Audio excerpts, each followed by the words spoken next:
I think our ball use let us down. We didn't use the ball well at all. I think our kicking efficiency was mid-50s, and very hard to win games of footy doing that. And we came up against a side who were really good. They put a lot of pressure on us, and that's probably the reason why we didn't kick the ball well, because they defended the ground well. So yeah, disappointing for us, but our ball use definitely let us down.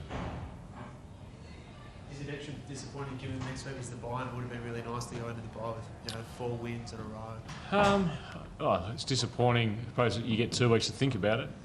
It's just disappointing to lose a game that you go out and you think that if you play well enough, then you're a good chance to win, and we didn't. So it's disappointing whenever you lose, and disappointing on big occasions to lose as well.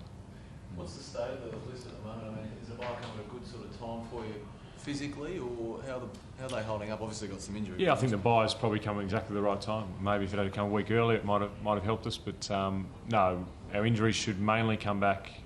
Job, Hurley should all come back for the Melbourne game, so it's it'll help us out there.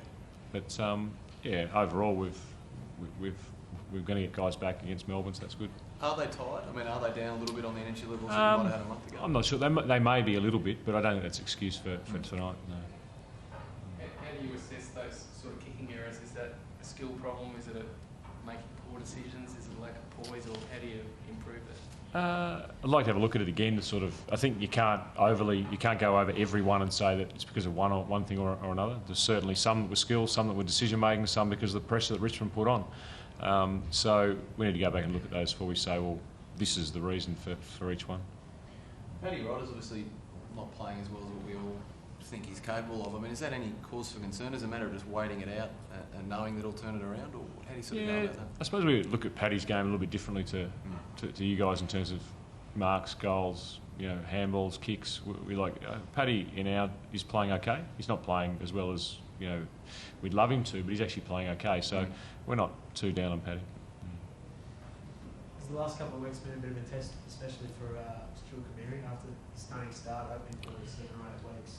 Sort of had to work a little bit harder now that everyone knows a little bit about it. Yeah, Stu's probably come up against teams that have put some time into him, and he'll learn from that. And I think that Stu, well, if you said that Stu Crumry, I don't know if he kicked a goal tonight, but he had 18 coming into tonight. At round 9, he kicked 18 goals and be 5th or something on the goal kicking, you'd say, well, fantastic, you wouldn't expect that. So you've got to look at it in context. His last couple of games haven't been his best, but his start to the season has been excellent. And we've found a player who we know will play a lot of football for us.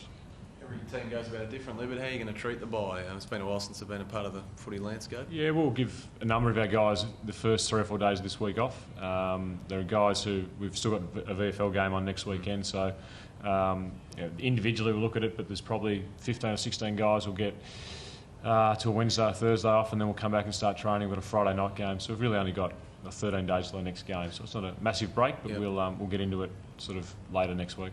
But those guys you're confident of getting back, obviously the captain. They'll all train over the next 2 weeks. Yep. Thanks, guys. Thanks.